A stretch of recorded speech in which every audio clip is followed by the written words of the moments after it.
Welcome to our channel. నేను లోకేష్. మీరు screen మీద చూస్తున్నారు. ఏదైతే ఫ్రీ బస్ రద్దు రేవంత్ రెడ్డి మాకు వద్దని అయితే ఒకటి ఇక్కడ టైటిల్ చూస్తున్నారు. నేను ఎందుకు చెప్తున్నా అంటే ఫ్రీ బస్ రద్దు అని ఏదైతే రాష్ట్ర రాజధానిలో రవాణా అంటే ప్రయాణం చేయడానికి చాలా వెన్నుముక లాంటిది మెట్రో. ఆ యొక్క మెట్రో ఏదైతే ఉందో ఎల్ఎన్టీ సంస్థ మేము తప్పుకుంటాము, నష్టంలో మెట్రో ఉంది, మేము తప్పుకుంటామని అయితే చెప్పినట్టుగానైతే కొన్ని ఊహాగానాలు వస్తున్నాయి. ఎందుకు అనంటే ఆ ఎఫెక్ట్ ఫ్రీ బస్. అసలు ఫ్రీ బస్ వల్ల ఎవరికి కూడా పేద ప్రజలకు ఒరిగిందేం లేదు. ఎందుకనంటే ఇప్పుడు సిటీలో జాబ్ చేసే వాళ్ళకి ఇంతో అంత ఇన్కమ్ ఉంటుంది. ఆ ఇన్కమ్ వచ్చిన వాళ్ళు 10-20 ఛార్జ్ పెట్టుకొని, అంటే వాళ్ళ ఆఫీస్ నియర్ బై వాళ్ళ హౌజెస్ ఉంటాయి, అదేవిధంగా రెంట్కి కూడా ఉండడానికి అవకాశాలు ఉంటాయి. వాళ్ళు 10-20 రూపాయలు పెట్టుకొని రోజు అప్ అండ్ డౌన్ చేస్తూ ఉంటారు. ఈ 10-20 మిగిలి వాళ్ళ కుటుంబాలకు అసలు ఒరిగింది ఏమీ లే. ఇంకా దీనికి బదులు వేరే ఏదైనా ఇస్తే, ఏదంటే నిత్యావసర సరుకులు కావచ్చు, ఇంకా ఇతరత్ర వాటిపైన తగ్గిస్తే బాగుండు అని మహిళల అభిప్రాయం మనం చాలా విన్నాం. మన ఛానల్లో కూడా నేను ప్రజల్లోకి వెళ్ళినప్పుడు ఆ మహిళలు చెప్పింది అదే. అసలు ఫ్రీ బస్సులల్లో మాకు కొట్లాటలు పెట్టిళ్ళు. ఏదైతే కొంతమంది పురుషులు అందులో ఎక్కినప్పుడు వాళ్ళని అసలు కూర్చొనివ్వడం కానీ, అసలు ప్లేస్ ఉండకపోవడం కానీ, వాళ్ళని బయటికి పంపించే సంఘటనలు కూడా మేము చూస్తున్నాం. ఒకప్పుడు మర్యాదగా వాళ్ళు లేచి సీట్లు ఇచ్చేవారు. ఇప్పుడు అసలు వాళ్ళకు ఒక విలువ అంటూ లేకుండా పోయింది అని కూడా కొంతమంది చెప్పారు. మెయిన్ ఈ యొక్క ఫ్రీ బస్సు వల్ల ఆటో డ్రైవర్లకి ఎక్కువ ఎఫెక్ట్ పడింది. నువ్వు ప్రతి మహిళకి 6,000 మిగులుతానే అంటున్నావు, కానీ నేను అడిగి చూసిన, ఏంటి ప్రజల్లోకి వెళ్ళి 6,000 మిగులుతున్నాయంటే మేము పోయేది మా నియర్ బై సిటీకి ఒక 20 రూపాయలు 30 రూపాయలు పెట్టుకొని పోతాం. అవసరమైతే చుట్టాల ఇంటికి పోతే ఒక 50 అయితే అప్ అండ్ డౌన్ ఒక 100 అయితే. కానీ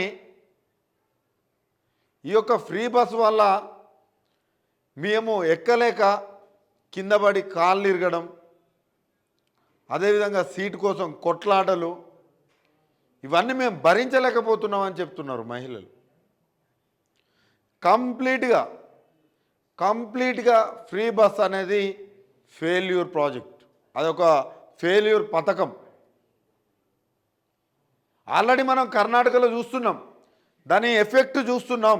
ఆడ ఎలక్షన్స్ అయిపోయినాయి, ఫ్రీ బస్ వల్ల ఎఫెక్ట్ చూసాం. కానీ ఆ ఫ్రీ బస్ వల్ల మహిళలకు ఏదో ఒరుగుతుందని వాళ్ళు ఓట్లు వేయడం, అధికారంలోకి తీసుకురావడం, ఇప్పుడు ఆ ఫ్రీ బస్ యొక్క నష్టాలు మనము అనుభవిస్తున్నాం. ఇది ఆర్థిక వ్యవస్థ పైన చాలా భారమే. ఎందుకనంటే ఫ్రీ అంటే ఆ యొక్క టికెట్స్ ఏవైతే వాళ్ళు మళ్ళీ ఆ ఫ్రీ టికెట్స్ ఇచ్చిన తర్వాత అక్కడికక్కడికి ఎంత ఛార్జ్ అవుతుందో అది ప్రభుత్వం చెల్లిస్తుంది. కానీ అది ఎక్కడి నుంచి చెల్లిస్తుంది? అది మళ్ళీ మన నుంచే తీసుకుపోతుంది.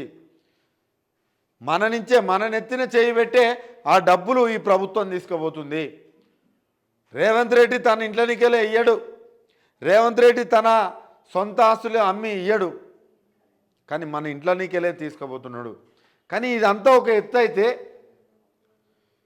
ఈ ఫ్రీ బస్ వల్ల ఏదైతే మెట్రోలో మహిళలకి కొంత ప్లేస్ కేటాయించడం జరిగింది. మెట్రోకి పోతే ఛార్జ్ పెట్టుకొని పోవాలని అందరూ కూడా బస్సులలో పోవడం జరిగింది. ఆ బస్సులలో పోవడం వల్ల మెట్రో మొత్తం ఖాళీగా ఉండడం వల్ల ఎల్ఎన్టీ చేతులెత్తేసే పరిస్థితి వచ్చింది. కానీ ఇక్కడ కొన్ని ఛానళ్ళు కావచ్చు, ఇంకా కొంతమంది కావచ్చు, రేవంత్ రెడ్డిని హైలైట్ చేయడానికి ఏం మాట్లాడుతున్నారంటే, ఎల్ఎన్టీ పోతే ఇంకొక సంస్థని మేము తీసుకొచ్చుకుంటాము అని చెప్పడం, అదొక ప్రచారం చేస్తున్నారు. నేను ఏమంటున్నా అంటే మీరే ఆలోచించాలి ప్రజలారా. ఇప్పుడు నువ్వు ఒక దగ్గర పెట్టుబడి పెట్టడానికి పోయినావు అనుకో, అక్కడ నష్టం జరుగుతుందని నీకు తెలిసినాక పెట్టుబడి పెట్టడానికి ఎవడన్నా వస్తాడా? ఈ నమ్మే మాటలేనా? వస్తాడా? నీకాడ నష్టం జరుగుతుంది, నీకు ఆర్థికంగా ఆడ ప్రమాదం ఉంది అన్నప్పుడు ఎవడన్నా వస్తాడా? రాడు. ఎందుకు వస్తాడు? తెలిసి బురదలో ఎవరైతే కాలు పెట్టారు కదా. మరి ఈ ఎల్ఎన్టీ వదిలేసిన తర్వాత ఒకవేళ వాళ్ళు ఈ నష్టం వాళ్ళు దరిదాపుగా 35 ఏళ్ళు వాళ్ళ యొక్క అగ్రిమెంట్ ఉంది. ఒకవేళ ఇప్పుడు వదిలేస్తే మెట్రో పరిస్థితి ఏంది? అదేవిధంగా నరేంద్ర మోడీ కూడా ఇండైరెక్ట్గా చెప్పిపోయాడు. అటు కర్ణాటక కావచ్చు, ఇటు హైదరాబాద్ కావచ్చు, ఈ మెట్రో మొత్తము నష్టాల్లో ఉంది. అసలు ఈ బస్సు ఫ్రీ పెట్టడం చాలా ఇబ్బందికరం. ఈ మెట్రో సంస్థల్ని మెయింటైన్ చేయడానికి కొంత డబ్బు అవసరం. ఆ డబ్బు డైరెక్ట్ ఏంటంటే ఈ ఎఫెక్ట్ పడుతుంది కాబట్టి కొంచెం ఆయన కేంద్రం నుంచి వచ్చే నిధులు కూడా ససేమేరా అంటున్నట్టుగా కూడా కొన్ని ఊహాగానాలు వస్తున్నాయి. అని ఇక్కడ ఆల్రెడీ మీటింగ్స్లలో కూడా కర్ణాటక ఇక్కడ ఫ్రీ బస్ అనేది చాలా ఫెయిల్యూర్ అని మాట్లాడినా, అదేవిధంగా మెట్రో లాస్ట్లోకి వెళ్ళిపోయినాయి. మరి ఈ యొక్క మనం ప్రపంచంతో పోటీ పడుతున్నాం, టెక్నాలజీ ముందుకు పోతున్నాం, ఇలాంటి మెట్రోలని తీసుకొచ్చడం. కానీ ఇప్పుడు ఆ మెట్రోలనే మూసేసే పరిస్థితి వస్తే మనం ముందుకు ఎలా వెళ్తామని అయితే ఒక క్వశ్చన్ రేజ్ చేశారు. అది నిజం. చాలా అంటే చాలా ఇబ్బందికరం. మీకు ఈ రేవంత్ రెడ్డి పాలన చూస్తే ఒక తుక్లక్ పాలన, అంటే ముందు చూపు అసలు లేదు. ముందు చూపు లేకుండా అన్నీ ఫ్రీ బస్ అని 2500 అని 18 ఏళ్ళు నిండిన మహిళ నువ్వు ఇస్తే మంచిదే, కానీ ఇవన్నీ కూడా ప్రజల్ని అందరూ కూడా విశ్లేషకులు వీళ్ళందరూ కూడా ఏమంటున్నారు అంటే సోమరిపోతుల్ని తయారు చేస్తున్నట్టుగా కనబడుతుందని అంటున్నారు. ఎందుకనంటే ఒక 18 ఏళ్ళు నిండిన మహిళ, ఆ యువతి పని చేసుకోగలదు. ఆ 2500 సహాయం అనేది ఒక వరకు ప్లస్సే, కానీ ఈ ఉచిత పథకాలు అనేటివి మళ్ళీ మన నెత్తిన పెడతాడు అనేది నా ఉద్దేశం. ఆ పింఛన్ 4000 అన్నారు, అది మంచిదే. ఎందుకనంటే వాళ్ళు బయటికి పోయి పని చేయలేరు కాబట్టి వాళ్ళకు ఇవ్వాలి, నేను కాదంటలే. ఓకే, ఈ డబ్బులు ఆ యొక్క యువతికి చదువు రూపంలో చదువులకు కానీ ఇంకా పై చదువులకు కానీ, లేకపోతే వాళ్ళు కొంతమంది పేద యువతులు ఉంటారు చదువుకున్న వాళ్ళు వేరే దేశం పోవాలన్నప్పుడు కానీ, వేరే దేశంలో యూనివర్సిటీలలో చదువుకోవాలని అనుకున్నప్పుడు కానీ అలా మీరు హెల్ప్ చేస్తే చాలా బాగుండని ఒక మహిళలు చెప్తున్నారు. వాళ్ళకు ఇంతవరకు కూడా రూపాయి కూడా పడలే. అదేవిధంగా 500 గ్యాస్ అన్నారు. ఆ గ్యాస్ డైరెక్ట్ 500కి ఇస్తే అయిపోతుంది, కానీ నువ్వు 900 కట్టి లేకపోతే 1100 కట్టి మళ్ళీ రిటర్న్ నీ అకౌంట్లో పడతాయి అని అంటున్నారు. 40 రూపాయలు ఇస్తున్నారు, అవి కూడా కేంద్రానికి సంబంధించిన డబ్బులని అంటున్నారు. మరి ఎక్కడ బాయ్? అదేవిధంగా 200 యూనిట్ కరెంట్ అన్నారు. ఈ రోజు వరకు కూడా పూర్తి స్థాయిలో తెలంగాణ రాష్ట్రం మొత్తం ఎక్కడ కూడా ఇంప్లిమెంట్ కాల. ఎందుకు కాలేదనంటే వాళ్ళు ఏవో వంకలు చెప్తున్నారు, ముందు తెలియదా? అసలు కరెంటు ఎంతవరకు ఇస్తున్నారు ఆయన ముందే తెలిసట్టుంది. ఎందుకంటే 200 యూనిట్లు వాళ్ళు యూజ్ చేయాలంటే మనం పూర్తి స్థాయి కరెంట్ ఇవ్వాలి.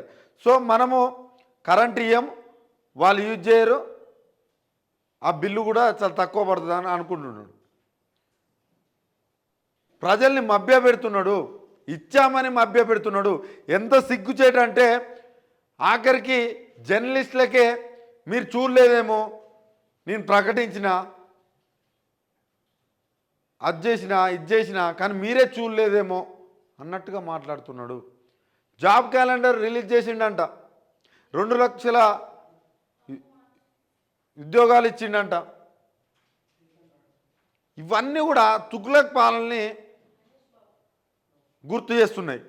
ఎందుకంటే ఆ రోజు తుగ్లక్ కూడా ఏదో హిమాలయాల అవతలున్న ప్రాంతాన్ని మేము జయించాలి, ప్రపంచాన్ని జయించాలని హిమాలయాలనే వాళ్ళు కొట్టుకుపోవడం జరిగింది. ఆ సైనికులు అందరూ చనిపోవడం జరిగింది. అట్లనే ఉన్నది, ముందు చూపు అనేది ఏదీ లేదు. మళ్ళీ 6 గ్యారెంటీలు మొత్తం అయిపోయినాయి. ఏదైతే 13 అంశాలేమో ఉన్నాయి అందులో అన్నీ అయిపోయినాయి అంటాడు.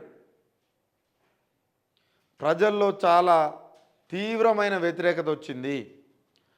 అసలు బడ్జెట్ మన ఎంత ఉన్నది, మన స్తోమత ఎంత, మనం ఏమి ఇవ్వగలము, ఏమి ప్రజలకు ఏం మేలు చేయగలము, ఈ ఫ్రీ గ్యారెంటీలు మొత్తం ప్రకటిస్తే రేపు రాష్ట్రం పరిస్థితి ఏమవుతుంది, ఇదంతా ఏం ఆలోచన లేదు. ప్రకటించామా, అయిపోయిందా, అంతే. ఈరోజు రద్దు చేయాల్సిన పరిస్థితి వచ్చింది. ఊకుంటారా? నీకు గ్రామీణ ప్రాంతాల్లోనైతే ఇది రద్దు చేసినా కూడా వాళ్ళు ఓకే అంటారు, కానీ మరి సిటీలో మాత్రం ఈ ఫ్రీ బస్కు అలవాటు పడ్డ వాళ్ళు మాత్రం కొంతమంది అయితే ఊరుకోరు.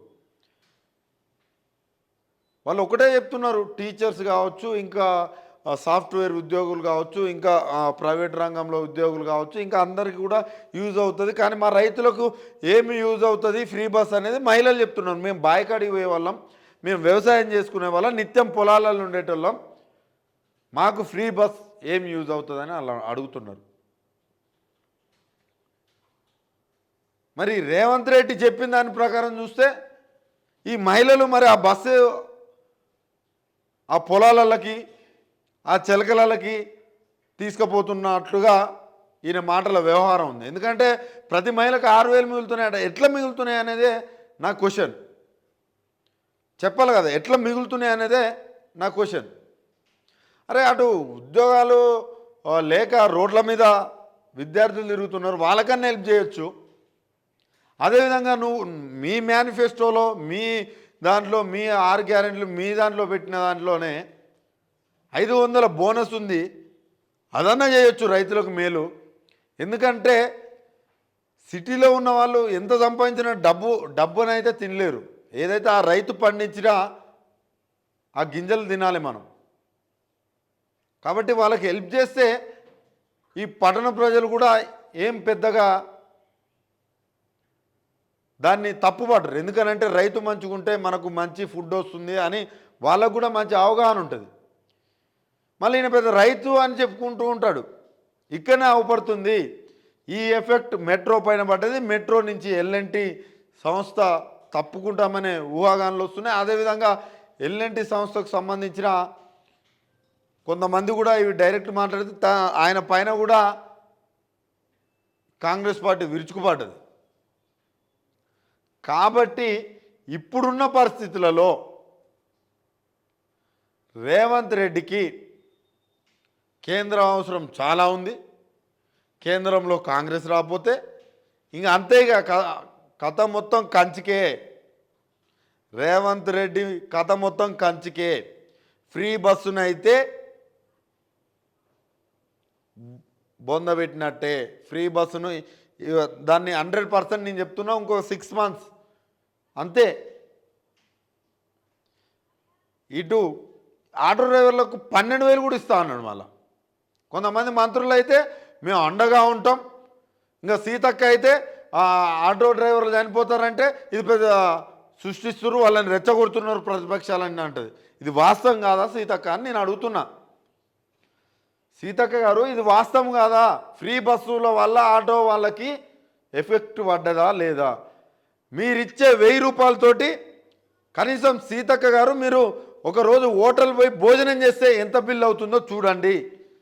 ఆటో డ్రైవర్లకు 1000 రూపాయలు ఇస్తే ఏ మాత్రం సరిపోతుందని మీరు ఆలోచించుకోండి, మీకు మీరే నెమరేసుకోండి.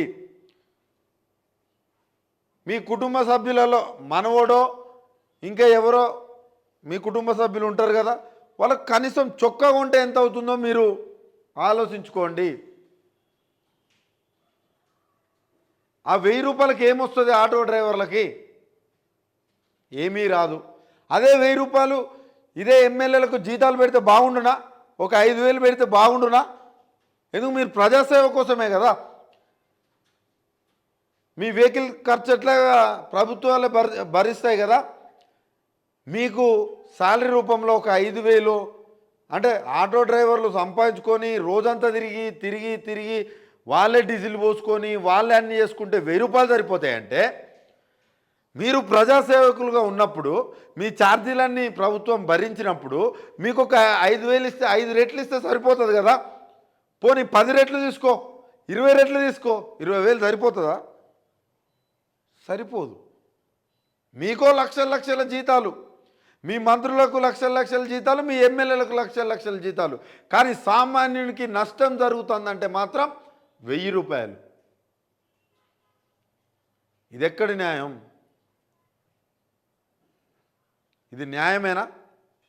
ఒకసారి ఆలోచించుకోండి, మీకు మీరే ఆలోచించుకోండి. సన్నబియ్యం పండియాలంటారు బోనస్ కోసం. సన్నబియ్యం ఎప్పుడు పండుతాయో తెలుసా? ఇందులో ఉన్న ఎంతమంది మంత్రులకు తెలుసు, ఇందులో ఉన్న ఎంతమంది ఎమ్మెల్యేలకు తెలుసు మా సన్నబియ్యం తెలంగాణలో ఎంతవరకు పండుతాయి అనేది. సన్నబియ్యం పండిస్తే ఎంత దిగుబడి వస్తుందన్న విషయం ఎంతవరకు తెలుసు? సన్నబియ్యం అనేటి వానకాలం పండించలేరు. ఎందుకనంటే తెగుళ్ళు ఎక్కువ వస్తాయి కాబట్టి వాళ్ళు పండించలేరు. యాసంగి పండించుకుందామంటే నువ్వు నీళ్ళు ఇవ్వవు. అవి కూడా యాసంగి కూడా పూర్తి స్థాయిలో పండినా కూడా ఒక 20-25 బస్తాలు. అదే ఇప్పుడు పెట్టిన ఏదైతే వడ్లున్నాయో అవి 35 నుంచి 40 మధ్యలో ఎప్పుడు కూడా వాళ్ళకు అవుతూ ఉంటాయి 60 కేజీల బస్తాలు. ఇవన్నీ కూడా అంటే మీరు ఎన్నికల అడవుడిలు ఉన్నారో ఇంకా వేటి పనిలో ఉన్నారో కానీ అంత అయిపోయింది. లోక్సభ ఎన్నికలు కూడా అయిపోయినాయి. మీరు ఫోకస్ చేయాల్సింది ప్రజలకు ఏం అవసరమో, ఏం అవసరం లేదు, గత ప్రభుత్వం ఏం చేసింది, ఆ ప్రభుత్వం కంటే మనమేం ఎక్కువ చేయాలి, మనం ప్రజలకి ఎలా చేరువవ్వాలి అనేది మీకు ఆలోచన రావాలి. ఎప్పుడు పేగులు మెడకేసుకుంటా